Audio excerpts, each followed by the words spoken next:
नमस्कार दोस्तों, आज हम ये देखेंगे कि जब बच्चा 14 वर्ष का हो जाता है या 13 से ऊपर जब वो चलता है तो उसके व्यवहार में, आदतों में, सोच में, नज़रिए में कई तरह के परिवर्तन आने लगते हैं, जिसके चलते माता-पिता और बच्चे के बीच में काफ़ी तरह के विरोध होने लगते हैं। तो इसकी असली वजह क्या है? क्या कारण है? दूसरा हम ये भी देखेंगे कि जब बच्चा 14 वर्ष का हो जाए, जब उसकी एज 14 वर्ष के आसपास पहुंच जाए, तो माता-पिता को अपने अंदर क्या चेंजेस लाने चाहिए। ये वीडियो हर पेरेंट्स के लिए वैसे तो ख़ास है, लेकिन जिनके बच्चे अभी 14 से कम हैं, उनके लिए तो बहुत ही ख़ास है। और जिनके बच्चे 14 या 15 साल के हो चुके हैं, तो उनको भी संभलने का मौका मिलेगा। तो मेरी आपसे यही गुजारिश है कि इस वीडियो को आप पूरा कंप्लीट देखना बगैर स्किप किए, तो ज़्यादा अच्छे से आप समझ पाओगे। देखो, इस एज में आकर के एक तो कारण हो जाता है हार्मोन्स का। कई बार हार्मोन्स के चेंजेस की वजह से बच्चे में थोड़ा सा उग्र स्वभाव हो जाता है, गुस्सैल स्वभाव हो जाता है। थोड़ा सा भी उसको डांट दें, डपट दें तो उसको अच्छा फील नहीं होता है, तुरंत वो रिएक्ट करता है। तो कुछ तो हार्मोन्स की वजह से है। दूसरा, इस समय आकर के बच्चा, जो मैं मेन कारण आपको बता रहा हूँ, वो है उसकी एक थिंकिंग बनने लगती है, एक थिंकिंग पैटर्न बनने लगता है जिसके अकॉर्डिंग वो सोचता है। और आपको जानकर के हैरानी होगी कि जिस बच्चे को अभी तक आप पैनी नज़र से देख रहे थे, अब बच्चा आपको पैनी नज़र से देख रहा होता है। बच्चे का क्या है कि इस समय वो आपके हर शब्द, हर आदत को, हर चीज़ को देखता है, हर चीज़ को नोटिस करता है। आप किसी से किस तरीके से बातें करते हैं, आप उनके पीठ पीछे कैसी बातें करते हैं, किन शब्दों का आप बच्चे से इस्तेमाल कर रहे हैं, किन शब्दों का आप औरों से इस्तेमाल कर रहे हैं, किसी के बारे में आपकी क्या फीलिंग है, आप दूसरों को किस नज़रिए से देखते हैं। तो इन चीज़ों को बहुत अच्छी तरीके से वो नोटिस करता है, आपकी चॉइस को भी देखता है और फिर तुलनात्मक अध्ययन करता है। वो अपने आप को भी देखता है और आपको भी देखता है। कई चीज़ों में आप उससे पीछे नज़र आएंगे और जिन चीज़ों में अगर उसको लगेगा कि ये पीछे हैं, तो उन चीज़ों को वो प्रायोरिटी देगा और आपको अपने से कम आंकने लगेगा। उसको लगेगा कि आपसे ज़्यादा वो समझदार है, वो होशियार है। क्योंकि अभी तक पेरेंट्स ने भी यही किया है कि जब बच्चा 10 साल 12 साल तक का होता है तो उसको तुलना की नज़र से देखा जाता है। वो बच्चा अच्छा है, उसकी नज़र, उसकी कॉपी कर, उसको देख। तो इस तरीके से नज़र रखते हैं।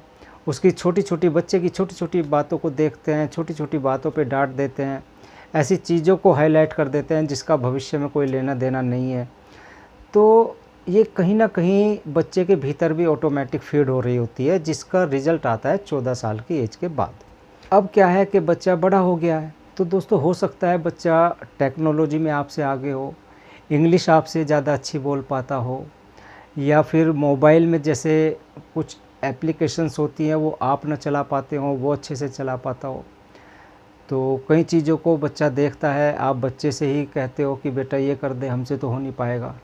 तो वो चीज़ें उसके अंदर आती हैं कि मैं इनमें अव्वल हूँ, मैं इनमें इनसे आगे हूँ। तो उन चीज़ों को वो प्रायोरिटी दे करके अपने आप को बड़ा समझने लगता है, होशियार समझने लगता है। इस उम्र में बच्चा पेरेंट्स के अलावा जो और लोग हैं, जैसे कि फ्रेंड हैं या रिलेटिव हैं या आस पड़ोस के लोग हैं, तो उनसे भी कनेक्ट रहता है, उनको भी नोटिस करता है।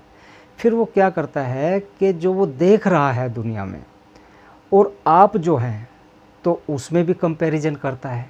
तो दोस्तों, एक वजह तो होती है हार्मोन्स चेंजेस की, और एक वजह होती है कि बच्चा अपने आप को प्रायोरिटी देने लगता है, अपने आप को समझदार मानने लगता है, अपने आप को बड़ा मानने लगता है और आपको उस नज़र से देखता है, तुलनात्मक अध्ययन की नज़र से देखता है कि मेरे पेरेंट्स कैसे हैं, क्या कमाते हैं, क्या इनकी नॉलेज है, कितना इनको ज्ञान है, कितने ये समझदार हैं। तो इस चीज़ को लेकर के भी विरोध होने लगता है। दोस्तों, एक चीज़ और मैं आपको बताने वाला हूँ कि अभी तक बच्चे को आपने जो जो सिखाया, जो जो बताया, तो सारी ना सही, लेकिन कुछ बातें जो आपने बार बार रिपीट की वो उसके माइंड में होती है, वो स्टोर हो जाती है। अब बच्चा उन्हीं चीज़ों को लेकर के आपको भी देख रहा होता है कि आप वैसा ही करते हैं क्या, आपका व्यक्तित्व वैसा ही है क्या, आप वैसे ही इंसान हैं जैसा आप उसको सिखा रहे थे। क्या सिखाते थे कि इधर उधर की बातें मत करो, किसी का बुरा मत करो, दूसरों की हेल्प करो, शेयर करो, अपनी चीज़ों की केयर करो, सच बोलो, झूठ मत बोलो, और बहुत सारी चीज़ें जो अक्सर पेरेंट्स सिखाते हैं। तो वो चीज़ें बच्चे के मन में होती हैं और फिर वो देखता है कि क्या वाकई में मेरे पेरेंट्स भी ऐसे हैं या नहीं। और अगर कहीं भी आप उससे अलग निकले, जैसा आपने बच्चे को सिखाया और उससे आप कहीं अलग निकले, तो भी बच्चा आपका विरोधी हो जाएगा, मन ही मन आपको छोटा आंकने लगेगा कि ये सारी चीज़ें सिर्फ मेरे पे अप्लाई हो रही थी, अपने ऊपर कोई अप्लाई नहीं हो रही थी, मेरे पेरेंट्स केवल मुझे ही शिक्षा दे रहे थे, खुद नहीं ले रहे थे। दोस्तों, अब मैं आपको बताने वाला हूँ कि जब बच्चा 14 साल से ऊपर का होने लगे तो आपको अपने भीतर क्या चेंज लाना है। आपको बच्चे में चेंज नहीं लाना है, अपने भीतर चेंज लाना है। क्या चेंज लाना है, मैं 5 चीज़ें आपको बताऊँगा। सबसे नंबर 1 पे है कि बच्चे में आपको पता है कि हार्मोनल चेंजेस होते हैं, तो उनकी वजह से वो थोड़ा चिड़चिड़ा भी हो सकता है, थोड़ा उग्र स्वभाव भी हो सकता है, गुस्सैल स्वभाव भी हो सकता है। तो इस चीज़ को एक्सेप्ट करो और थोड़ा बच्चे को समझने की कोशिश करो और उसको समझाने की ही कोशिश करो। ज़्यादा प्रायोरिटी दो कि आप उसको समझा के ही उसकी भी तसल्ली करें और अपनी भी तसल्ली करें। डांटने का या मार पिटाई वाला माहौल तो बिल्कुल भी ना हो। नंबर 1 बात। नंबर दूसरी बात कि अपनी जितनी ज़्यादा हो सके बच्चे को समझदारी दिखाओ या फिर समझदार बनो।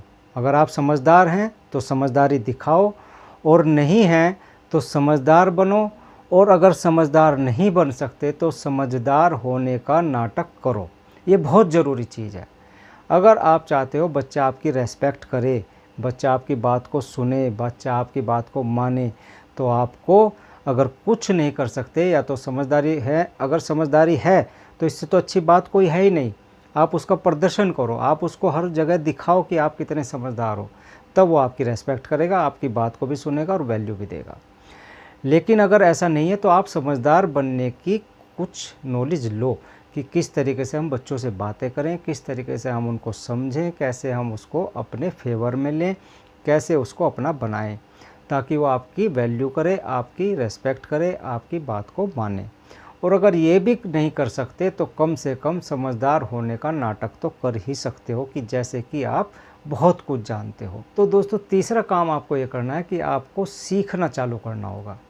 सीखने से मतलब है कि आप कुछ भी सीखें, कुछ ऐसा करिए ताकि बच्चे को लगे कि आप अभी भी सीख रहे हैं। इससे एक तो उसके माइंड को ये मैसेज जाएगा कि सीखना कभी बंद मत करो, हमेशा सीखो, कुछ भी सीखो जो जीवन में काम ही आएगा, उसका कुछ नहीं बिगड़ेगा। तो कोई भी आप पुस्तक ले सकते हैं जो आपकी लाइफ में कुछ इम्प्लीमेंट करते हो, कुछ इंक्रीज़ करते हो, कुछ बेहतर बनाती हो। ऐसी कोई भी पुस्तक बहुत सारी अवेलेबल हैं, ऑनलाइन भी हैं। भले ही अगर आप ख़रीदना नहीं चाहते तो ऑनलाइन कई प्रकार के प्लेटफार्म हैं जिन पे आपको ऑडियो फॉर्म में भी मिल जाएगी, तो वहाँ वो सुन भी सकते हैं। या मोटिवेशनल बहुत सारे थॉट आते हैं, उनको भी आप सुनिए। मतलब कुछ ऐसा करिए जिससे लगे कि आप ऐसा कुछ सुनते हैं, ऐसा कुछ सीखते हैं जिससे जीवन बनता है। तो इससे बच्चा भी सीखेगा और दूसरा आपका जो ग्राफ है, जो उसकी नज़र में एक लेवल है, वो अप होगा, वो डाउन नहीं होगा। बाई चांस अगर आप कुछ गलती से उसके साथ गलत मिसबिहेव कर भी देते हैं तो भी उसको थोड़ी देर बाद रियलाइज़ होगा कि ये अच्छे ही हैं, अच्छी ही दिशा में है मेरे पेरेंट्स, वो हो गया बाय चांस, शायद वो मुझे समझ नहीं पाए। तो इस तरह की थिंकिंग लेकर के वो अपने आप को ठीक कर लेगा, उसको दिल पे नहीं लेके जाएगा। तो चौथी चीज़ मैं आपको बताने वाला हूँ। चौथी चीज़ ये है कि आप बच्चे के क्लोज हो जाइए। कम से कम 14 से और 17 साल की एज तक, हो सके तो 18 साल की एज तक आप बच्चे के फ्रेंड बन के रहिए, उसके खूब क्लोज होइए। यही वो एज है जिसमें कहा जाता है कि पेरेंट्स को बच्चे का फ्रेंड होना चाहिए।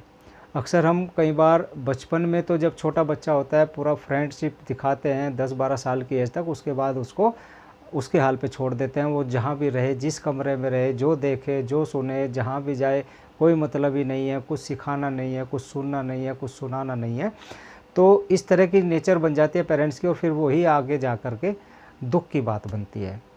तो ये वो एज है 14 से और 18 साल की एज तक जो एज है, इसमें आपको उसके ज़्यादा से ज़्यादा क्लोज होना है, ताकि अगर कभी कुछ आपसे मिसबिहेव हो जाए, कुछ गलत हो जाए, या बच्चा कुछ गलत करे और आप गलती से हाथ भी उठा दो, तो वो अपने आप को ठीक कर ले, उसको दिल पे ना लेके जाए। और जब आपका रिलेशन उससे एक दोस्ती का होगा, एक फ्रेंडशिप का होगा, तो वो आपसे चीज़ें भी शेयर करेगा। वो सही गलत है जो भी है वो आपको उसे बताना है, बाकी वो कम से कम ओपनली आपसे अपनी बात तो कर पाएगा, छिपाएगा कुछ नहीं। वरना वो जो भी कुछ कहेगा बाहर ही कहेगा, अपने दोस्तों से या कहीं आस पड़ोस में कहेगा, लेकिन आपसे नहीं कहेगा, आपसे छिपाएगा अगर आप उससे क्लोज़ नहीं होते हैं। और एक बार आदत पड़ गई तो फिर जीवन में कभी आपको अपनी बातें शेयर करेगा ही नहीं। तो इस चीज़ का आपको ध्यान रखना है।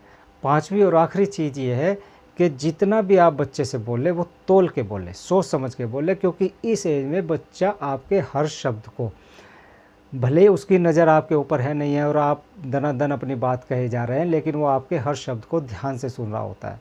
आप किस वे में उससे बात करते हैं, किस लहजे में करते हैं, वो ये भी खोज रहा होता है कि आपके शब्दों के पीछे क्या वजह है। आप अपना तो उल्लू सीधा नहीं कर रहे हैं, कहीं उसमें उसका नुकसान तो नहीं है और आपका फ़ायदा तो नहीं है, तो कई चीज़ें वो देख रहा होता है, आपको इसका अंदाज़ा नहीं होगा।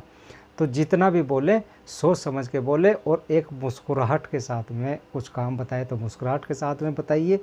और अगर डांटना भी है तो बहुत शॉर्ट टाइम के लिए डांटें, कम शब्दों में डांटें, ज़्यादा लंबा उसको खींचने की ज़रूरत नहीं है, क्योंकि जितना ज़्यादा खींचेंगे वो फिर उसको स्ट्रेस आएगा बच्चे को। जैसे जैसे स्ट्रेस आएगा, जहाँ जो भी इंसान अगर स्ट्रेस देता है तो बच्चा उसकी तरफ नहीं जाता है। तो ज़्यादा स्ट्रेस देने की ज़रूरत नहीं है। जितना भी डांटना है कोशिश करो समझाने की। पहली तो कोशिश है कि खुद समझे उसकी स्टेज को देख करके, दूसरा उसको समझाएं, तीसरा अगर डांटना भी पड़े तो बहुत ही कम शब्दों में और सही लहजे में। उसको उल्टे सीधे शब्दों से ना नवाजा जाए, उसको ज़्यादा उल्टा सीधा ना कहा जाए। तो आज के लिए बस इतना ही। तो आई होप दोस्तों ये वीडियो आपके लिए बहुत ही बेनिफिशियल रहा होगा। अगर ये वीडियो आपको बहुत अच्छा लगा और आपको लगता है कि आपकी लाइफ में कुछ चेंज लेके आएगा, तो इस वीडियो को लाइक ज़रूर करना, शेयर भी करना, और वीडियो अगर बेहद पसंद आया तो कमेंट ज़रूर करना। इससे मुझे आगे का वीडियो बनाने के लिए मोटिवेशन भी मिलता है। तो मिलते हैं किसी नई वीडियो में नए टॉपिक के साथ, तब तक के लिए जय हिंद।